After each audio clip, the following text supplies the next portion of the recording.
CM Revanth Reddy మీద MLC కవిత కీలక వ్యాఖ్యలు చేశారు. ఆర్ఎస్ఎస్ స్కూల్, టీడీపీ కాలేజీలో చదువుకున్నారని, జాబ్ కాంగ్రెస్ లో చేస్తున్నారని, సీఎం రేవంత్ కు చేస్తున్న జాబ్ లో కూడా పాస్ మార్కులు రావటం లేదని విమర్శించారు. పాస్ మార్కుల సంగతి పక్కన పెడితే ఢిల్లీకి వెళ్లటంలో మాత్రం రేవంత్ రెడ్డి హాఫ్ సెంచరీ చేశారని ఎద్దేవా చేశారు. ఇంత అసమర్థ, బలహీన ముఖ్యమంత్రిని గతంలో చూడలేదని వ్యాఖ్యానించారు.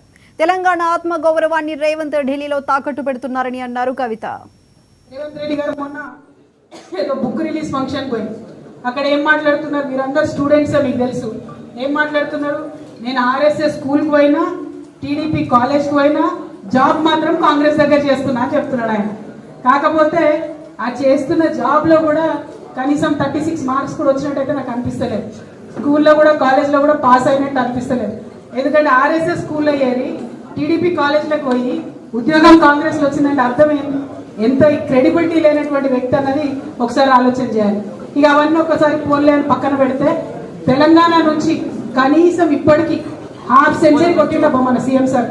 దేనిలో హాఫ్ సెంచరీ కొట్టిందంటే ఢిల్లీకి ఫ్లైట్లో పోవడం. కనీసం తన మంత్రులను తను డిసైడ్ చేసుకోలేనటువంటి సీఎం గారు, మంత్రుల శాఖలను డిసైడ్ చేసుకున్నటువంటి సీఎం గారు, ఇంత బలహీనమైనటువంటి ముఖ్యమంత్రి ఉమ్మడి ఆంధ్రప్రదేశ్ చరిత్రలో ఎప్పుడు కూడా లేరు.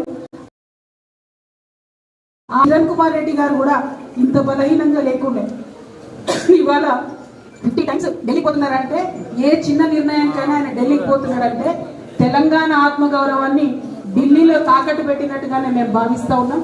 ఈ వైఖరిని ఖండిస్తూ మరి తెలంగాణ రాష్ట్రం కోసం జరగాల్సినటువంటి నిర్ణయాలను తక్షణమే ముఖ్యమంత్రి గారు తీసుకోవాలని డిమాండ్ చేస్తూ, మరి ఇంత పెద్ద ఎత్తున వచ్చినటువంటి విద్యార్థి మిత్రులందరూ కూడా ధన్యవాదాలు. ఓన్లీ నేమ్ చేంజింగ్ తప్ప గేమ్ చేంజింగ్ గవర్నమెంట్ లేదు ఇది. సో ఇట్లా ఈ పేర్లు మార్చడాలు, తెలంగాణ తల్లిని మార్చడాలు ఇవి పక్కన పెట్టి విద్యార్థుల జీవితాలు మార్చే దిశగా.